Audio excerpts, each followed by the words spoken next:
ప్రజలకు సాయం చేసే విషయంలో మాజీ ముఖ్యమంత్రి శ్రీ వైఎస్ జగన్మోహన్ రెడ్డి గారి గురించి పిల్లికి కూడా ఎప్పుడూ బిచ్చం వేయని తండ్రి కొడుకులు గౌరవనీయులు చంద్రబాబు నాయుడు గారు, లోకేష్ గారు సన్నాయి నొక్కులు చూస్తుంటే అవ్వాలో ఎడవాలో అర్థం కాని పరిస్థితి. 2 ఎకరాల నుంచి 2 లక్షల కోట్లకి పైగా సంపాదించుకున్న చంద్రబాబు నాయుడు గారి సుదీర్ఘ రాజకీయ జీవితంలో ఆయన ఎంత మందికి సహాయపడ్డారు అనేటువంటి ఒక విషయాన్ని ఒక్కసారి వివరిస్తే ప్రజలు కూడా తెలుసుకుంటారు. ప్లీజ్, వరద బాధితులకు గాని అది ఇప్పటి వరకు ప్రజలకి జగన్మోహన్ రెడ్డి గారు ఏం సాయం చేశారు అని మాట్లాడుతున్న సుడో మేధావులందరూ దయచేసి కనులు తెరిచి చూడండి, చెవులు రిక్కలు విరుచుకుని వినండి. టీడీపీ కూటమి ప్రభుత్వం అధికారంలోకి వచ్చిన తర్వాత మీ పార్టీ గుండాలు రాష్ట్రంలోని వైఎస్ఆర్సీపీ నేతలు కార్యకర్తలపై హత్యలు, ఆస్తి విధ్వంసాలు, దాడులు చేశారు. ఈ విషయం మీకు కూడా తెలుసు కదండి. ఈ క్రమంలో గాయపడ్డ, నష్టపోయిన 200 మందికి పైగా బాధిత కుటుంబాలకు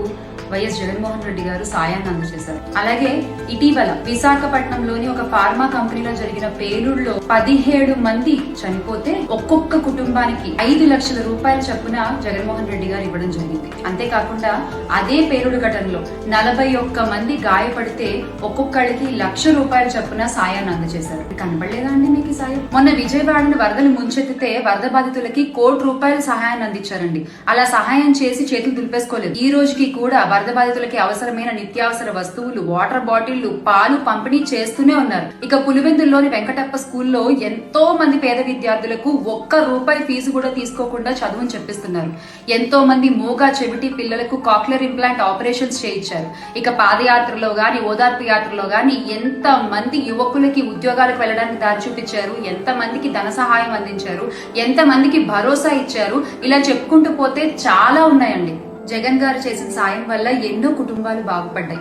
ఎంతో మంది విద్యార్థులు ఈ రోజున ఉన్నత స్థానాల్లో ఉన్నారు. మాన్యశ్రీ చంద్రబాబు నాయుడు గారు ఇలాంటి సాయాలు మీరు ఇదివరకు ఏమన్నా చేసుంటే గనక టక్కుని చెప్పండి ఒకసారి. అధికార బలం, మీడియా బలం ఉంది కదా అని మీరు ఏది పడితే అది అలా దుష్ప్రచారాలు చేసుకుంటూ పోతే మీరు చెప్పే అబద్ధాలను నిజాలు అయిపోతాయా సార్?